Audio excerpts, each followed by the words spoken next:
There is no right time. You're never going to be prepared. You're never going to feel like this is the right time or I know what I'm doing. Do it scared. It doesn't have to be perfect. It could be something you write on a post it note. Just share it with somebody so that you can be validated. This is Journey to Point B, where you can find success stories of people who have achieved the same goals you're striving for. I'm your host, Lucia Csoma, and it's my hope that these stories will provide motivation for your own journey to Point B. Michelle, welcome to Journey to Point B. It's such an honor to have you here today. Thank you so much for allowing me to join. It's such a privilege. I was very intrigued by your story because I know that you started this company not like a lot of people when they start their companies with a goal in mind for years or years to build their company. You kind of started your company kind of forced by circumstances, and I felt like I would love to interview you. But before we go into the wonderful story and the motivation, I was just wondering if you can tell us like three things about you that will help us know you a little bit better. Oh my goodness. If my husband were here, he would have a laundry list of things to share. Um, I'm a military spouse. I'm coming up on my 11th year of being a military spouse. I have two boys, and my tiny tornadoes. They are 7 and 4. So all the attitudes and emotions. And the third thing would be I am very much I function well under pressure person. So I am very resilient, I'll say. Mm-hmm. Thank you for sharing that. And I will add one thing. You are the CEO of Squared Away, which is the company that last year made it to number 293 in 5,000 Inc. 5,000. So that's a wonderful accomplishment. And I cannot wait to dig deeper into that. I appreciate it. Thank you. We're 297, but I appreciate you giving me 297. Okay. Okay. For me, you're number one. So Hey, I will take it. That's awesome. I'm sorry for that. So, Michelle, what got you on this journey? Like, bring us back to the beginning. How did you start Squared Away? It was, um, I won't say it was kind of a perfect storm that just happened to come together all at one time. Um, I had been working for a virtual assistant company in a remote capacity for about 2 years. And my husband had just deployed for the second time. I was 3 months pregnant with our first little boy.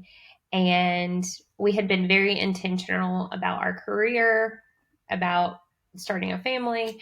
And we kind of had the rug pulled out from under us when in August of 2015, the company I was working for, Zirtual, went bankrupt completely overnight with no notice. And they had about 400 employees at the time, myself included as a manager. And I was very much a hot hormonal mess. I was 3 months pregnant. So it was just a crazy period. And my husband was in Spain, and it it was a very emotional day when that happened. And the groundwork for Squared Away was really laid that day because I knew in my very core that I didn't want to. I felt almost like a failure because my company had gone under, and I was like, no, it's my job to take care of my clients. It's my job to take care of my team. I'm going to make this work. So my clients came with me, and I started my own virtual assistant firm with just me at that time. With just you at that time. And tell us a little bit where you are now. Before it was you were a Oh my solopreneur. goodness. Uh, Oh, that was August of 2015. It was just me. And now we are uh, almost 8 years into my journey, or yeah, just about 8 years into my journey. And we have 400 employees that are military spouses, and none of them are contractors. They're all W-2 employees under Squared Away. that's wonderful. What I loved about the story is how you also found this need that military wives have, that you experience, that because of multiple deployments that are necessary, it was very hard at times to find a job, a stable job. Like even I think it would be a little bit of uh, um, some people would be resistant to employ a military wife because they would know that the like at one point it might be possible that they would need to be deployed, and you created this company also based on that experience that you had. and Absolutely. and I think it's such a lesson for everyone that if we have a problem, then we can look what is the solution that might even serve other people, and that can be a wonderful business idea that served absolutely wonderful in your case as well. Absolutely. Bring us back to the beginning of your first steps of forming this as a company, like your idea as a company. What were some of the stepping stones that got you to where you are now? Oh goodness. I learned so many good lessons, and I feel like I was just soaking it all in at the beginning. And a lot of it was, very quick turnaround. I didn't have a lot of time to like really study it, but looking back, um, when it was just me supporting clients, I didn't really I had processes, but they weren't documented. And as Squared Away started, I knew I needed to document all the processes that I was doing, and onboarding new people, new clients, new assistants, like all of that needed to be a process because we were going to do it over and over with more and more people. Mm-hmm. So, process documentation was huge. My rule of thumb is if you know you're going to do it more than once, document it because I promise you, will use it again. And to this day, my team has that mentality. Um, the second thing is, especially as you're trying to grow a business, a lot of it is sales and convincing people that, your company is worth taking a risk on. So a lot of people don't want to say, I don't know. Well, Mm-hmm. people want that honesty and that integrity from you as a company. So saying, I don't know is 100% okay as long as you follow it up with, hey, I'm going to look into this. I'm going to get back to you. We'll figure it out together. And that's how a lot of my business relationships were built, was through that transparency of, hey, I'm a new CEO. I'm learning as I go. I might not have an answer for you now, but I promise I will later today or sometime later this week. So just being very conscientious of what I was sharing with people and making sure that I was fully, honest with them and letting them know what's going on. So I think that helped us a lot in the beginning and Mm-hmm. now. Yeah, I think that transparency is so important, and also helps people trust you more and relate to you more, because we know that nobody can have all the answers to everything, Exactly. and knowing that someone is open but also diligent to go and get that answer. Exactly. How did you go about, Michelle, to validate your idea? I started really small because it was just me in the beginning and I was wanting to bring on new clients. I would kind of pitch the idea of, it's not just me with all this experience as an assistant. I'm a military spouse and this is my mission and this is what I want to build. And once I would bring a client on board with that mentality, I would let them know, hey, I'm going to match you with an assistant. And this was in the very, very early days. So we had a grand total of like 3 assistants. I was still working with clients, and it was just presenting them with the idea at the beginning and saying, this is the mission, number one, this is why. And I tried it out for about 4 months before I really realized, like, oh my gosh, I have to hire more people. Like, I can't do this with just like a handful of us. So it was, I think our biggest learning curve was when we had about 5 people working with us. And I think at that point in time, we had like 20 clients. So it was just really getting their constant feedback and having a really good feedback loop on this works for this reason, this doesn't work for this reason. How can we make it better? How can we make your experience better?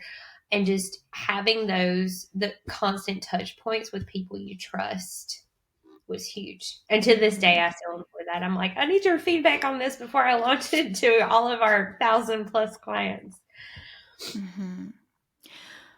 What was the moment, Michelle, when you felt like, oh my gosh, this is getting big? This is getting bigger than I ever imagined.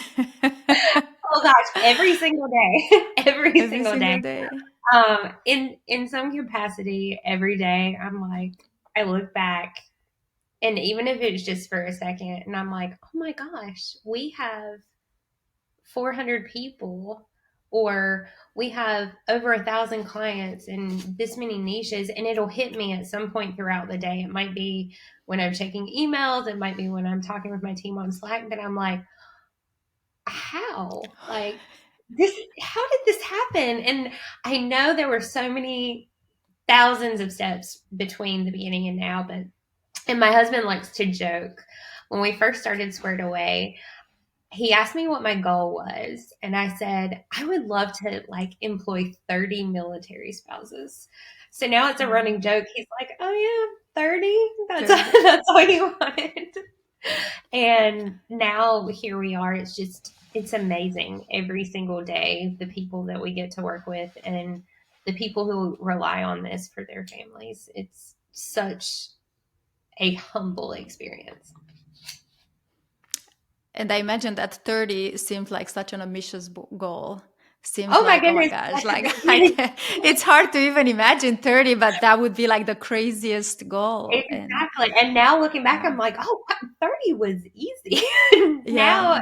400, I'm like, this this is this is wild. But a true blessing to be where we are. With some work that I do with clients, what I see is that, especially in the beginning of a venture, of an idea, people have this fear and like valid fear of how to navigate the financial aspects of building a new company, possibly scaling a new company. What are some things that you've learned as you navigated that process? Since we're completely bootstrapped, I will say one of the best pieces of advice I ever got was treat your financials like you will only be around for the next 6 months.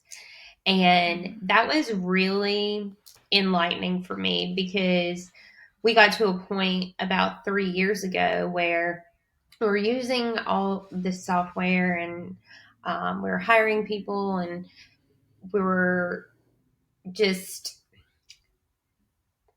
we were spending more than we should have. And one of my mentors said that to me, and I was like, you know what, that's a really good idea.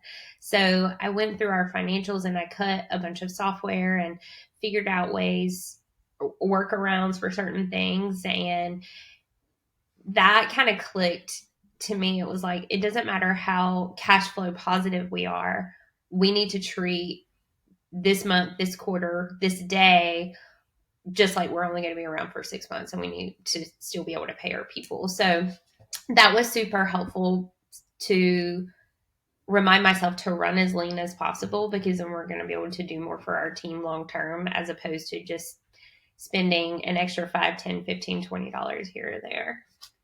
Hmm. And it's so easy, especially like you mentioned, subscriptions and stuff like that. It's so easy to get just the $5, the $14, and then Yes, it adds up. So exactly. once in a while, making a audit of all those expenses is really Oh yeah, I really do that helpful. every single month now. I'm like, oh, okay, Hmm. well, let's see what we don't need or what are we using, what's worth it, what's not. So I will say that was huge in the beginning. Even in, this is something we teach our assistants too. Even if you're working with VC backed companies who do have quite a bit of cash flow and revenue behind them, but even then, you don't just need to go spend willy nilly like you're Oprah dishing out the dollar bills. Like you need to make sure that you're being as efficient as possible and you're running as lean as you can for as long as you can. Mhm. You mentioned a little bit processes, and I assume that that was a big thing that helped you while scaling. Are there any other things that you felt in terms of scaling that were really good things that you have implemented? Like what helped you scale? Yes. One of the things that we do to this day, which has been super helpful for us, is we really value and we really utilize our clients, not just for the revenue, but also for the feedback that they can give us. And they're already our advocates because they're our clients. So being able to capitalize on that and say, hey, I know you've been working with us for X amount of time. We have this referral program. You're going to get a $200 credit for every completed referral you send our way. So that was huge in the beginning because it was a win-win. You tell people about us, we keep taking care of you, it's a win-win on both sides. So we've always kind of fostered our relationship with our clients and had a referral program because that truly helped us grow in the beginning. Yes, and especially providing a good service referral, it's a no-brainer. Like people would refer you for uh, just based on your services, but especially if there is an incentive there, it makes it a little bit more intentional. So that's wonderful. Exactly. Exactly. Hmm. Hmm. What were some of the challenges in terms of hiring that you faced? Oh my goodness. Hiring is such a interesting arena. I had never done a lot of hiring before Squared Away, and it was a lot of it was like learning as I go, like how I know what I want in an assistant and I know what our clients want in assistants, but how do we screen for that? And how do we kind of make sure we're getting the right people in with the right mentality and the right values? So it's very much evolved from the beginning. We get anywhere from 30 to 50 applications from assistants a day. So going through them, we always bring everything back to the four pillars of Squared Away, and they are extreme attention to detail, over communication, the ability to think outside the box, and be a team player.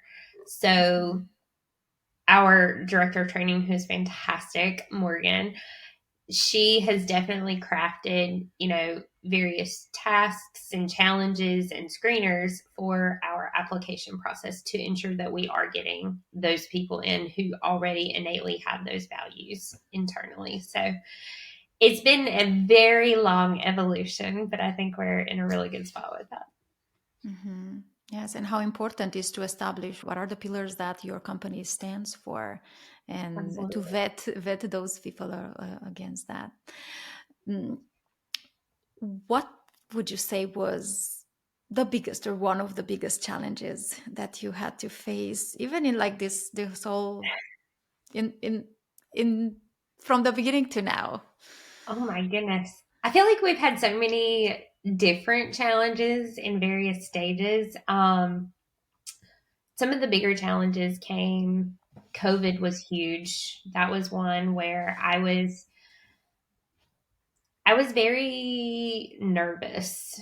Even to the point of being like, oh my gosh, how are we going to survive? Because so many businesses didn't during COVID. But Hmm.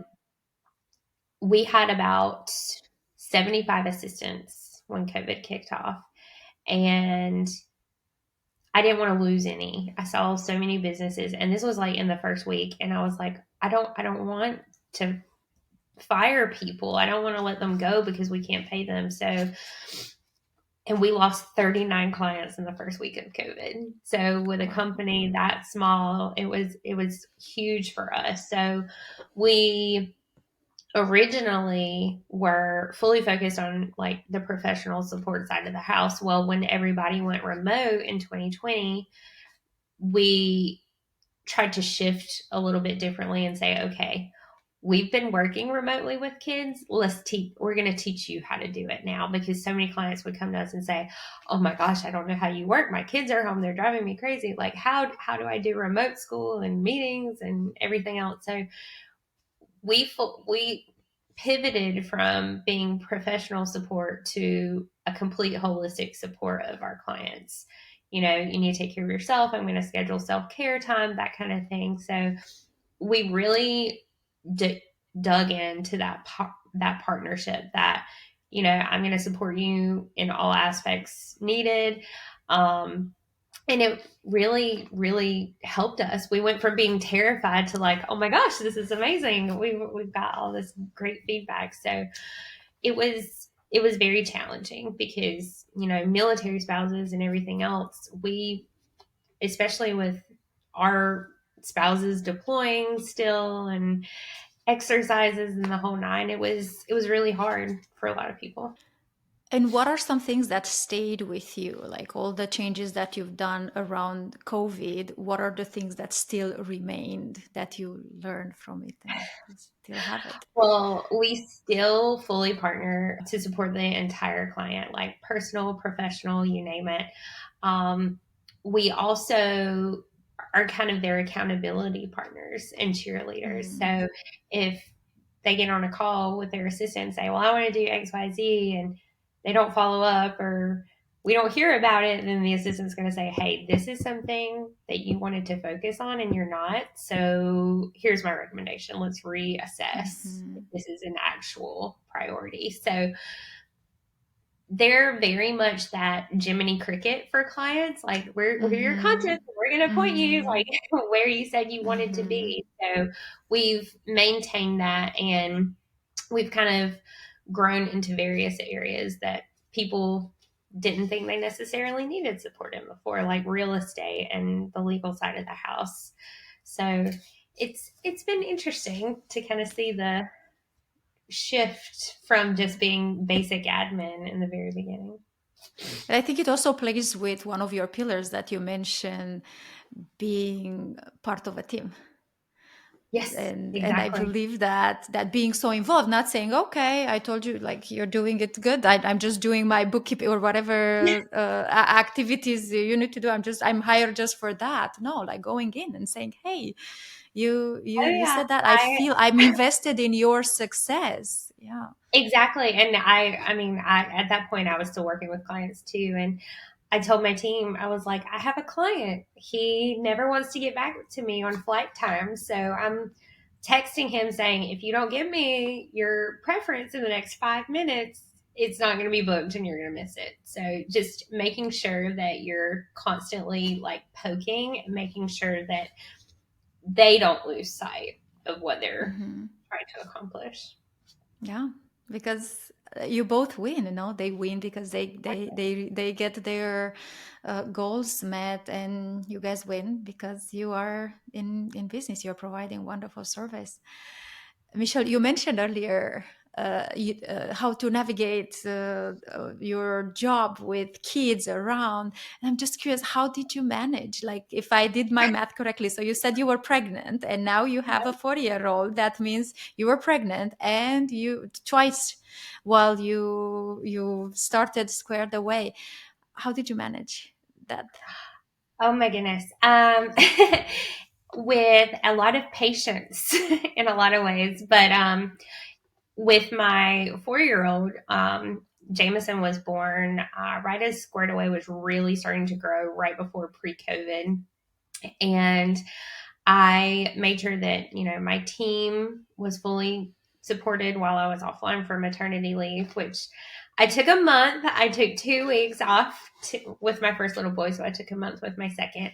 But I was very intentional with my schedule. I know everybody says you can't schedule a newborn, which is true. You can't.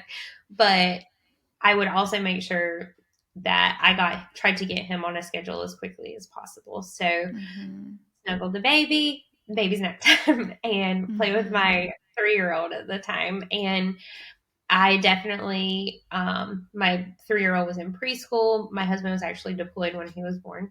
Um, my mom was Wow. able to come and help me for about 6 weeks, which was wonderful. But then it was just us. So um, I made sure that I woke up early.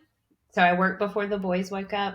I took them to preschool and daycare, and then I came home, and then I worked until I went to pick them up at 3 o'clock in the afternoon. And I was very conscientious of the time that I had with them in the evenings because that was my mommy time. And Squared Away was going to be fine if I didn't answer an email for an hour.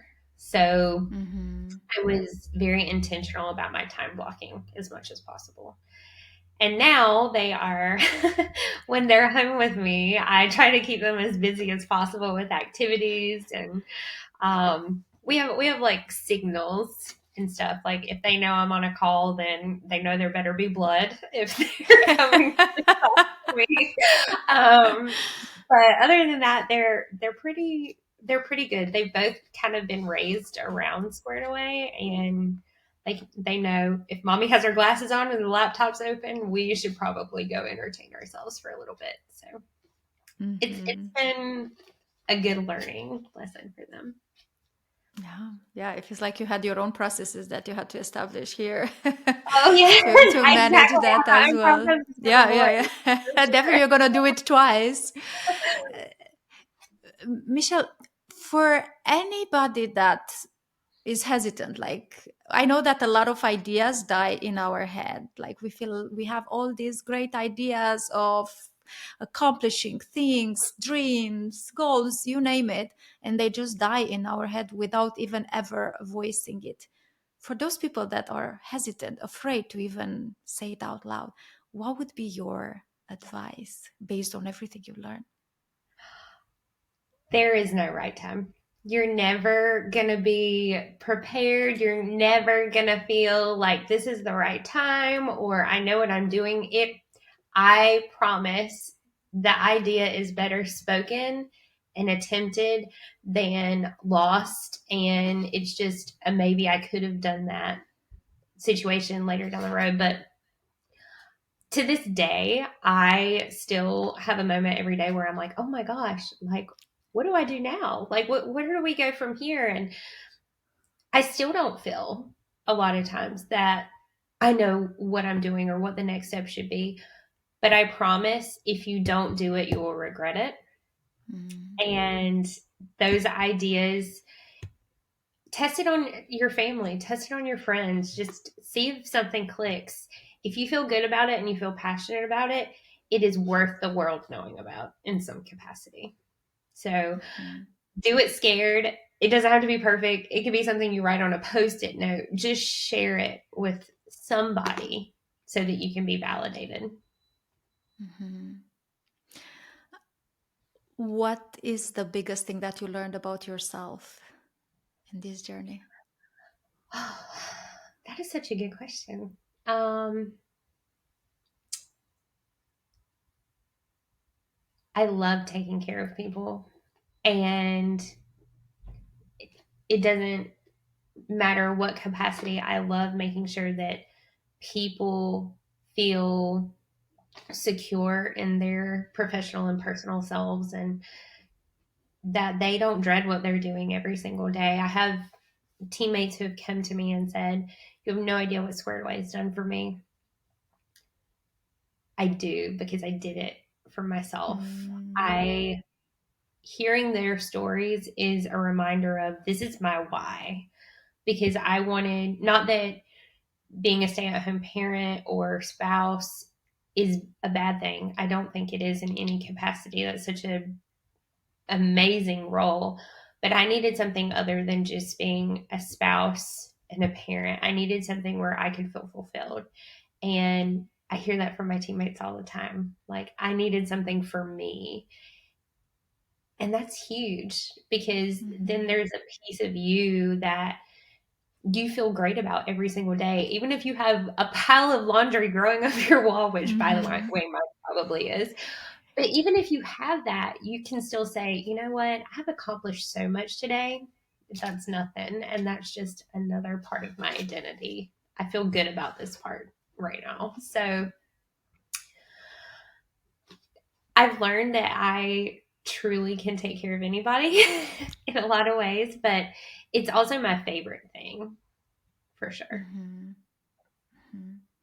That's beautiful. Yeah, working on that holistic idea comes back, like helping people feel holistically full, holistically,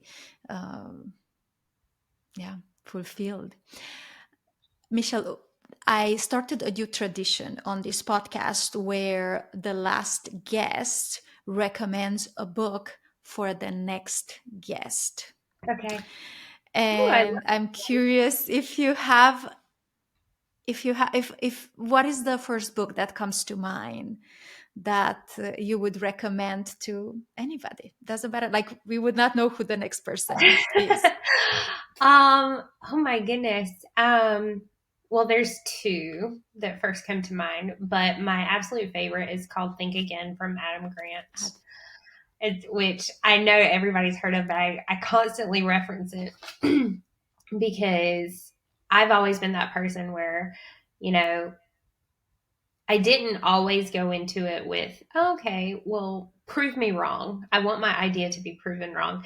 And Adam Grant has that in his book. He says, go into a conversation and basically ask to be proved wrong. And I'm like, who knew that was a thing? It was just really interesting, like the dynamics he has as a leader in the various conversations. So I always tell people, I'm like, if you ever want any type of leadership role, read this book, because it's going to challenge everything you think about leadership.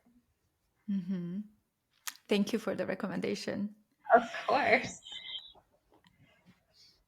What are some ways that if someone wants to learn more about you, more about Squared Away, what are some ways that people can do so? So they can definitely check out our website, which is gosquaredaway.com. And if you're interested in being a client, there's a link to our form there. If anybody wants to learn about me in particular, feel free to email me. I'm always open to questions. And my email is michelle@gosquaredaway.com. And I will add those links and the email address in the show description as well. Awesome. Michelle, I want to thank you so much for taking the time to inspire us and share your journey, because I believe there are a lot of people who are hesitant, and just learning exactly how somebody else did it can be such a motivation to start believing that it's possible for them as well. So thank you for your time, and I wish you all the best with Squared Away. I cannot wait to see more zeros at the end of your employee count, and for you to marvel constantly at what you and your team are able to accomplish. Thank you. My next goal is 500. So maybe the next time we talk, we'll 500 people. Wonderful. Then we're going to update this to how it is to pass the 500. Awesome. Wonderful. That sounds like a plan. Thank you. I hope this episode gave you some inspiration for reaching your goals. If you found it useful, please hit the subscribe button. This will help me bring you more inspirational stories to support your own journey to point B. Thank you.